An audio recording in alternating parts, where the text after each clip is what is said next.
Hello viewers, welcome to the way of success academy channel.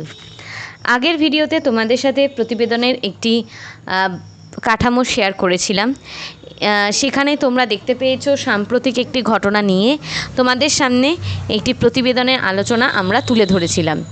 মূলত আমাদের আসন্ন যে পরীক্ষাগুলো রয়েছে মিসেলেনিয়াস এবং যদি বলি ক্লার্কশিপ, এই দুটো মেইনসেই কিন্তু ডেসক্রিপটিভ যে বাংলা পেপার রয়েছে তাতে কিন্তু এই প্রতিবেদন কিন্তু একটা পরীক্ষা সবসময় আসে। তো আমাদের সেই মেইনস পরীক্ষাতে যদি আমরা একটা ভালো স্কোর করতে চাই সেক্ষেত্রে কিন্তু প্রত্যেকটা রাইটিং আমাদের খুব সুন্দর করে খুব ভালোভাবে কিন্তু তৈরি করতে হবে এবং পরীক্ষায় কিন্তু লিখতে হবে। সেই কারণেই তোমাদের সামনে আমরা বিভিন্ন ভিডিওর মাধ্যমে প্রতিবেদন লেখা স্ট্রাকচার সহ কিভাবে একটা প্রতিবেদন আমরা লিখতে পারি এবং কী কী বিষয় একটা প্রতিবেদনে রাখলে সেই বিষয়টা একজন এক্সামিনারের কাছে অনেক বেশি গ্রহণযোগ্যতা লাভ করে, সেই বিষয়ে আমরা আলোচনা করব।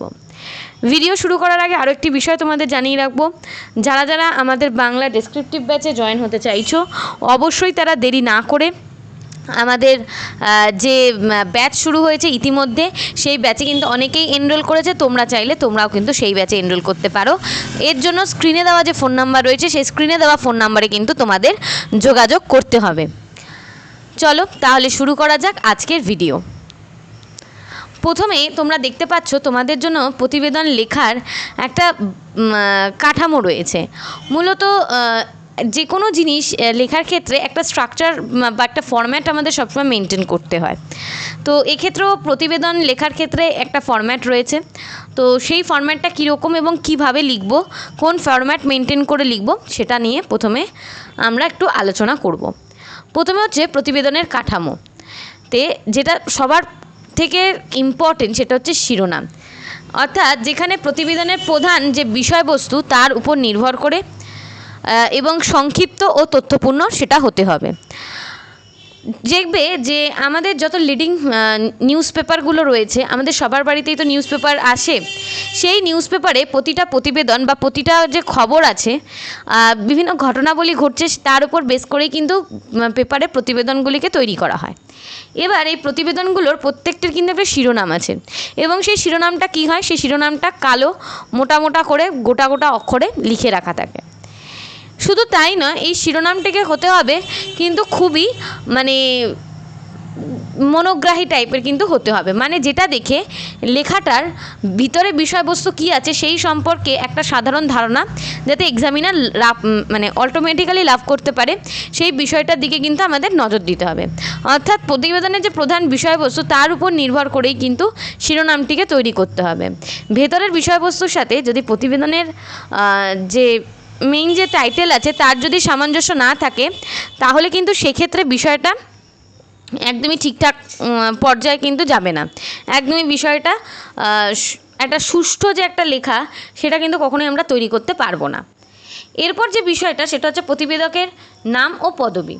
অনেক সময় দেখবে পেপারে লেখা থাকে নিজস্ব সংবাদদাতা বা অনেক ক্ষেত্রে লেখা থাকে যিনি লিখছেন রিপোর্টটা তার নাম। ধরো অমুক চক্রবর্তী বা অমুক মণ্ডল এরকম নাম দেওয়া থাকে। তার নিচে দেওয়া থাকে তারিখ ও স্থান। তারিখ ও স্থানটা কেন লিখতে হয়, যে কোথা থেকে খবরটা পাবলিশ হচ্ছে বা খবরটা কি আঞ্চলিক খবর বা দেশের কোন অঞ্চলের খবর, সেই একটা প্রমাণ কিন্তু এর থেকে আমরা পাওয়া যায়। এটা লেখাও যায় নাও লেখা যায়, তবে আমি বলবো লিখলে স্ট্রাকচারটা একটা সুন্দর ওয়েতে থাকে। এরপর সেটা হচ্ছে আমাদের ভূমিকা হচ্ছে কি, যে কোনো লেখা যখন আমরা লিখব সেই লেখার প্রথমে সবসময় একটা ইন্ট্রোডাকশন বা ভূমিকা কিন্তু দিতে হয়। কোনো লেখা কিন্তু ভূমিকা ছাড়া কখনো লিখতে নেই। ভূমিকা ছাড়া যদি আমরা কোনো লেখা লিখি তাহলে সেই লেখাটা ঠিকমতো শুরুই হবে না। তাই প্রতিটা ঘটনার শুরুতে ভূমিকা থাকাটা কিন্তু ভীষণভাবে জরুরি। এরপর সেটা হচ্ছে মূল ঘটনা বা বিবরণ। ভূমিকাতে থাকছে হচ্ছে ঘটনার সংক্ষিপ্ত পরিচিতি বা প্রেক্ষাপট। একদম ছোটোভাবে কিন্তু আমরা ভূমিকাতে সেটা তুলে ধরব। ঠিক আছে, তাহলে আমরা এতক্ষণ পর্যন্ত কী কী আলোচনা করলাম? শিরোনাম, প্রতিবেদকের নাম, পদবি, তারিখ ও স্থান ও ভূমিকা। অর্থাৎ ধরো এই লিখলাম শিরোনাম, তলায় লিখলাম প্রতিবেদকের নাম ও পদবি, এবং তার একদম নিচে বা তার এই পাশে দিলাম হচ্ছে তারিখ ও স্থান। তারপর লিখছি ভূমিকাতে যে ঘটনা সম্পর্কে লিখছি তার একদম সংক্ষিপ্ত যথাযথ একটা পরিচিতি দিচ্ছি। এরপরে আসবো হচ্ছে আমরা মূল ঘটনা বা বিবরণে কী লিখব, মেইন যে ঘটনাটা ঘটছে, কী বিষয়ে ঘটছে, কারা জড়িত, কেন ঘটছে, কবে থেকে শুরু হয়েছে, সেই পুরো বিষয়টা আমরা এখানে লিখব হচ্ছে মূল ঘটনা বা বিবরণে। তারপর চলে যাব আমরা হচ্ছে ঘটনার প্রভাব কি, অর্থাৎ যে কোনো একটা ঘটনা ঘটলে সেটা পরিবেশের উপর, সমাজের উপর, একটা বা দেশের উপর বা আন্তর্জাতিক ক্ষেত্রে, আঞ্চলিক ক্ষেত্রে, অর্থনৈতিক ক্ষেত্রে, বিভিন্ন রকমের প্রভাব ছেড়ে যায়। সেই প্রভাব সম্পর্কে আমরা একটা আলোচনা করব। তারপরে দেবো হচ্ছে বিশ্লেষণ বা মতামত। এই যে বিশ্লেষণ বা মতামত, এখানে যিনি প্রতিবেদক, মানে ধরো আমি যদি লিখি, আমি যে প্রতিবেদক, আমার এই পুরো ঘটনা সম্পর্কে কি বিশ্লেষণ সেইটা অ্যাড করতে পারি, অথবা কোনো বিশেষজ্ঞ এই ঘটনা সম্পর্কে কি অভিমত ব্যক্ত করেছে সেটা আমরা দিতে পারি। ঠিক আছে, এই দুটোভাবে কিন্তু বিশ্লেষণ বা মতামত দেওয়া যায়। এবং সবশেষে সেটা হচ্ছে উপসংহার মানে হচ্ছে ঘটনার সারসংক্ষেপ ও ভবিষ্যৎ সম্ভাবনার পরামর্শ। অর্থাৎ একটা ঘটনা ঘটেছে, এই ঘটনাটা ঘটার পর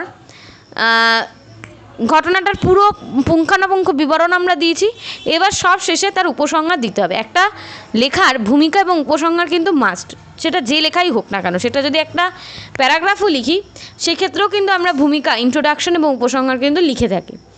তাই উপসংহারে কী দেবো, পুরো যে ঘটনাটা তার একদম সারসংক্ষেপ এবং তার সাথে কিছু ভবিষ্যৎ সম্ভাবনা বা পরামর্শ আমরা অ্যাড করতে পারি। তাহলে এই পুরো যে স্ট্রাকচারটা তোমাদের সামনে আমি দিলাম, এই স্ট্রাকচারটা মেনটেন করে যদি তোমরা একটা লেখাকে রিপ্রেজেন্ট করো বা একটা লেখাকে যদি তোমরা লেখো, তাহলে কিন্তু সেটা অনেক বেশি মনোগ্রাহী হবে। এবং এই স্ট্রাকচারাল ওয়েতে যদি আমরা লিখতে পারি তাহলে কিন্তু আমরা অনেক বেশি নম্বর পরীক্ষায় পেতে পারবো। ঠিক আছে, এটা তো গেল স্ট্রাকচার।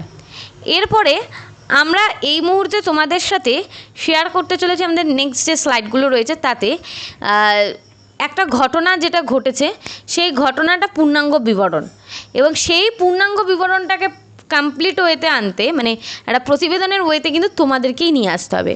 সেটা তোমরা লিখবে এবং লিখে আমাদেরকে কিন্তু পাঠাতে পারো বা আমাদের কিন্তু জানাতে পারো।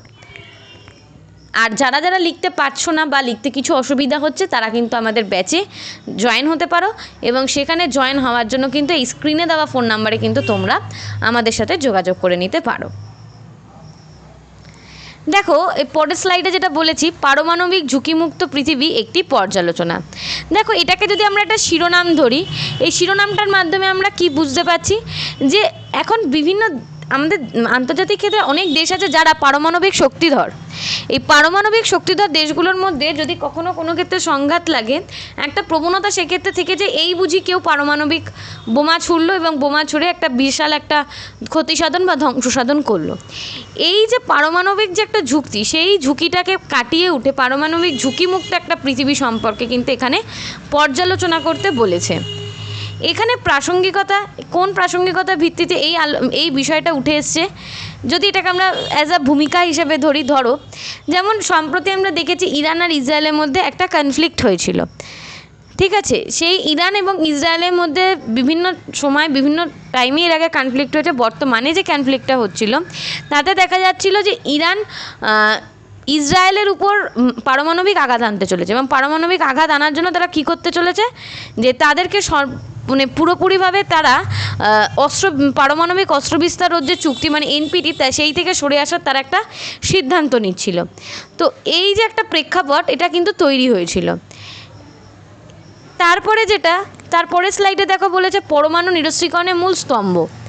এটা প্রথম যেটা হলো সেটা ছিল কেন পারমাণবিক একটা প্রবণতা মানুষের মধ্যে কিভাবে আসছে, এবং একটা কারণ ঘটছে বলেই তো তার থেকে বেরিয়ে আসার একটা ভাবনা চিন্তা মানুষের মধ্যে আসছে। তো সেই যে পরমাণু নিরস্ত্রীকরণের যে এই যে স্লাইডটা আছে, এই স্লাইডটা যদি তোমরা অ্যাড করো তাহলে কিন্তু তোমরা দেখতে পাবে যে এই স্লাইডের মধ্যে সমস্ত কিছু রয়েছে, যে কেন কোন কোন দেশ পরমাণু অস্ত্রধারী, কারা অস্ত্রধারী নয়, কি কি করলে আমরা পরমাণু নিরস্ত্রীকরণের মাধ্যমে একটা পারমাণবিক শক্তি মুক্ত বা ঝুঁকিমুক্ত একটা পৃথিবী তৈরি করতে পারি সেই সম্পর্কে একটা ধারণা। এখানে গুরুত্বপূর্ণ নিরস্ত্রীকরণ চুক্তিগুলো সম্পর্কে বলা হয়েছে START 1 and START 2, CTBT, TPNW, new start, এই সমস্ত কিছু সম্পর্কে আলোচনা করা হয়েছে। ভারত কেন কখনো এনপিটিতে সই করেনি সেই বিষয়টাও রয়েছে। অবশ্যই একটা লেখার সময় নিজের দেশের যে একটা পয়েন্টস অফ ভিউ আছে সেটাও কিন্তু আমরা অবশ্যই অ্যাড করব। ভারতের যে বিকল্প নীতি, ভারত কি বিকল্প নীতি নিয়েছিল এই পারমাণবিক শক্তিতে? ভারতের কাছে পারমাণবিক শক্তি থাকা সত্ত্বেও ভারত কেন সেই যে পরমাণু অ্যাটাক করব এই ধরনের যে ভাবনা চিন্তা কেন ভারতের মধ্যে নেই, কেন ভারত সেই সমস্ত থেকে সরে এসেছে বা ব্যবহার করে না, সেই যে ভারতের বিকল্প নীতি সেইটাও কিন্তু তোমরা তোমাদের লেখার মাধ্যমে তুলে ধরবে। পরের স্লাইডে দেখো বলছে বর্তমান চ্যালেঞ্জ এবং উদ্বিগ্নীকরণে অগ্রগতির ঘাটতি। এত কিছু হওয়া সত্ত্বেও যে বর্তমানে কী কী চ্যালেঞ্জ এসেছে, চুক্তি লঙ্ঘন ও প্রত্যাহার কারা কারা করেছে এনপিটির, এবং দ্বৈত ব্যবহার প্রযুক্তি, এই যে পুরো এতগুলো ঘটনা রয়েছে এই ঘটনাগুলোকে কিছুটা ভূমিকাতে তারপর বাকি অংশটা মূল বিষয়, তারপরে চলে আসবে বিশ্লেষণ বা মতামতে, তারপরে চলে আসবে হচ্ছে তোমরা উপসংহারে। এই রকম স্ট্রাকচারাল ওয়েতে কিন্তু লিখতে হবে। এই যে ভবিষ্যতের দিক নির্দেশনা যেটা রয়েছে এটা কিন্তু আমরা ওই যে যেখানে প্রতিবেদকের বিশ্লেষণ যে জায়গাটা আছে, প্রতিবেদকের বিশ্লেষণ হিসেবে এই যে আমরা যেটা আলোচনা করলাম কাঠামোতে, এই যে তোমাদের দেখিয়ে দিচ্ছি একবার, এই যে বিশ্লেষণ বা মতামতে কিন্তু এই জায়গাটা অ্যাড করতে পারো। ঠিক আছে, ঘটনার প্রভাব কি কি হচ্ছে, এইটা ঘটনার প্রভাবে তোমরা এটাকে আলোচনা করতে পারো যে এর ফলে কি কি ঘটেছে বা ঘটনার কি কি প্রভাব পড়ছে। আর এই ভবিষ্যতের দিক নির্দেশনাটা তো বললাম কোথায় আমরা আলোচনা করব। আর এই যে উপসংহার, এই উপসংহারে আমরা পুরো যে ঘটনাটা ঘটেছে তার একদম সংক্ষিপ্ত ছোট্ট বিবরণ 4 থেকে 5 লাইনের মধ্যে আমরা লিখে কিন্তু লেখাটাকে কমপ্লিট করব। তোমাদের সাথে আজকে যে আলোচনাটা করলাম সেই আলোচনাটা আমরা কোনো প্রতিবেদন লিখে তোমাদেরকে দিলাম না, প্রতিবেদনের কাঠামো শেয়ার করলাম এবং একটা নিউজ শেয়ার করলাম তোমাদের সাথে। এইটাকেই তোমাদের প্রতিবেদনে সুন্দর করে কিন্তু লিখতে হবে, নিজে থেকে লেখার যে ক্ষমতাটা সেটা কিন্তু তৈরি করতে হবে, তাইলেই কিন্তু আমরা পরীক্ষাটা ভালো মার্কস পেতে পারবো।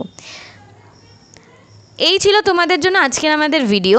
যদি আমাদের ভিডিওটি তোমাদের ভালো লেগে থাকে তাহলে প্রথম থেকে ভিডিওগুলি দেখতে হবে শেষ পর্যন্ত, এবং সেই সঙ্গে like, comment, share and subscribe কিন্তু মাস্ট, এবং সেই সঙ্গে ইউটিউবে যে বেল আইকন আছে সেটা ক্লিক করতে কিন্তু ভুলো না।